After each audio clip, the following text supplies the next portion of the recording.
Hi, this is Charlie from Path of the Bee. I just bought a couple of nukes. I'm going to install them. I'm going to show you how I do that. These two particular nukes that I have here on the ground are ones that I purchased from Sunrise Honey Company up out of Clayton, Washington, and it's about a 5-hour drive from my home here. So I've been up early this morning and I'm back here this afternoon. I've already put 10 of these together down at a different apiary of mine, and what I kind of like to do is kind of conduct an experiment here and keep you guys informed as we go along. So one colony here I have is just foundation in. We'll put the nuke in with just foundation like a new beekeeper would that only has that available to them. And the other one, we're going to put it together with drawn comb and see how they progress separately.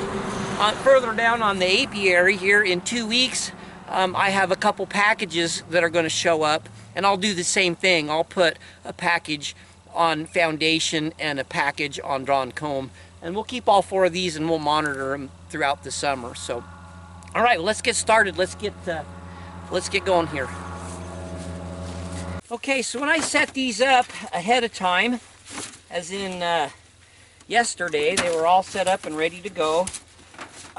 What I do is I've got a feeder here on top. I'm going to use a top feeder, Saracell top feeder, and I've got my foundation in here, 2 frames on each side. I use 9-frame spacers in my box, and then a bottom board and an entrance reducer, so that they can keep everything nice and warm as they're getting started and established. So the first thing that I want to do is make certain that my bottom box is lined up where I want it, and my entrance reducer is under the box to keep it where I want it. And then I'm going to remove these 2 frames of foundation or whatever.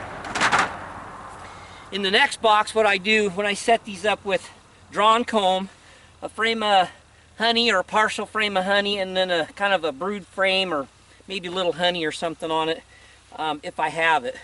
And then same thing on this side, and I'll proceed as follows there. But okay, give them just a little bit of smoke. These guys have been in this, just had a long ride, so they're excited to get out of here. All right, here like this, I'll bang the lid in, empty it off. Give these bees a little bit of a puff. Be careful, you don't want to smoke them too hard. We still want to identify the queen. I'm just lightly puffing them on the top to get them to off of the top bars so I don't pinch them when I lift them out. I'm going to carefully pull that frame up nice and gently. Okay, a good nuke will come with a frame of honey or feed of some sort on one end, and that's what this is. This will be my frame of feed, and I'm looking for the queen because they're loose in these particular versions. I don't see her. I'm going to put that in here. We want to transfer these in the same orientation out of this box into this box. So the next one, we'll grab it carefully and we'll look for the queen.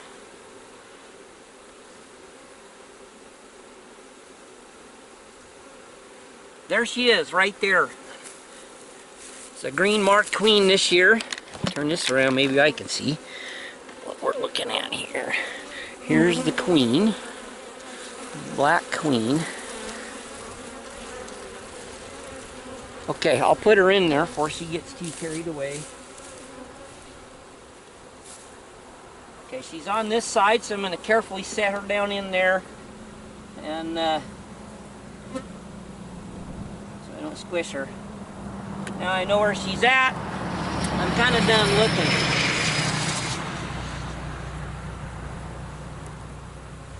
Okay, this is a queen cage. It's empty, it just didn't get removed. So I'm going to set that there and the bees can climb off of it. Once again, this is a frame of brood. Both sides is full of brood, an emerging brood. And this is also got some eggs in it. Alright, and then I will just go ahead and stick my frames of foundation back in there.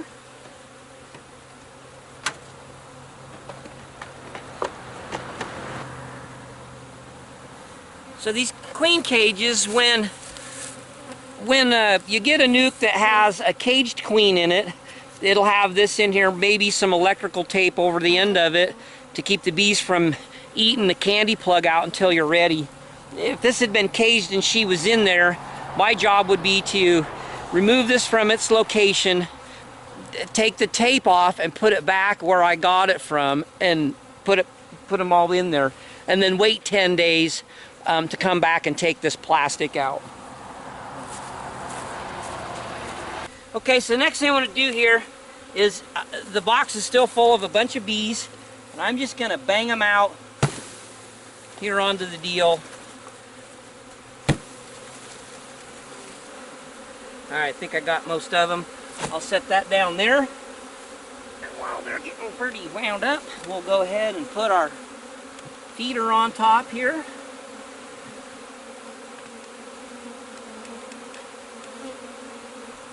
We'll go ahead and put our ratchet strap back on to keep the wind from blowing the lid off. I'll come by tomorrow with a batch of feed mixed up to get these and the other ones that I made up fed. And then we're going to do this one.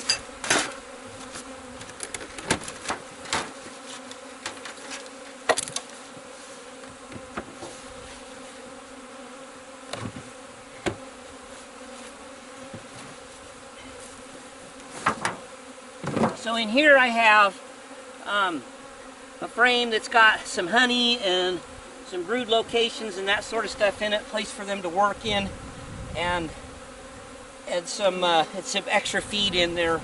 So they're going to be in pretty good extra shape.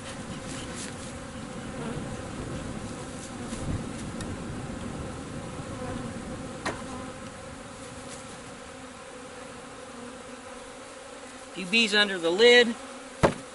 No bees under the lid.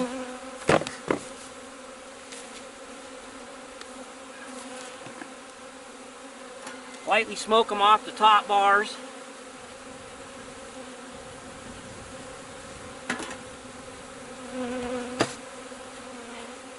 And then I'm going to take these out, these outside two, so as that I keep them going the direction that I want.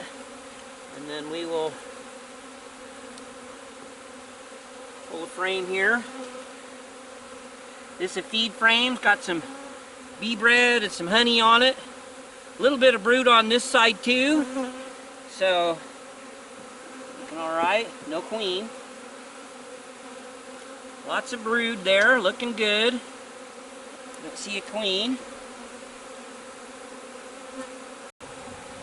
Still no queen. Nice looking frames of brood though. I still don't see her.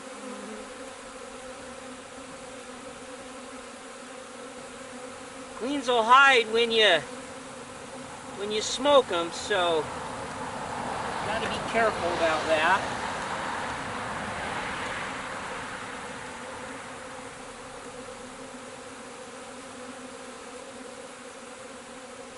There she is, right there. Last side of the frame. Little green dot. Okay, well, we'll get her put in there.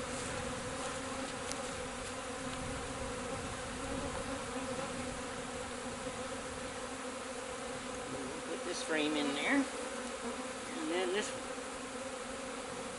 Okay, and then the bees that are left in the box, I'm going to bang them in there. Okay, and then I'll put the feeder back on.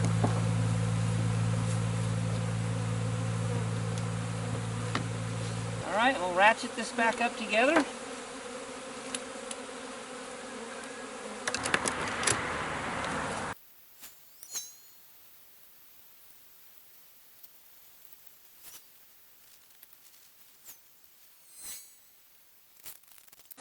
Okay, so I want to say that it's spring, and when we're feeding bees in the spring, we want to use a 1-to-1 sugar-water ratio. So it's a light syrup in the spring, helps stimulate them to like draw a comb and raise brood.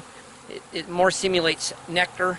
In the fall, we want to feed a thicker syrup to help build them up for winter.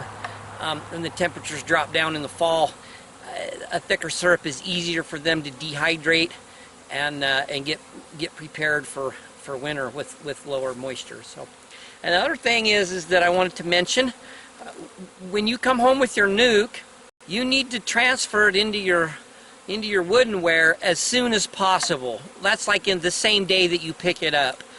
Those bees got to get out of that cardboard box. It's hot in there. They're chewing it apart trying to get out. Don't worry about, you know, the heat is your enemy at that point. Don't try and keep them warm.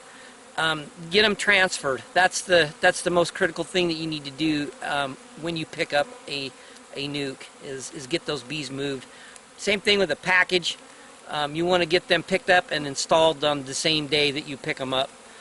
If you do get a package and you're bringing it home, do not cover it up. Let it get lots of air. Let it breathe. If it's a warm day, I use a mister bottle, and they'll get noisy, kind of like you hear the bees now. They'll get loud, and I get a little mist of water, clean, pure water, and I spray them down to help them cool off. They need a lot of airflow and some moisture to help regulate their temperature on your trip home. Those are the critical things. Here now there's water available to them. They go pick it up, get it in there, create humidity in their colony, and they're going to be able to do what they need to do once they're installed in a hive, and they can move in and out. So, all right, well, I'm going to leave you until next time. So, all right, well, that's going to be it for this video. Thanks for watching, and we'll catch you next time.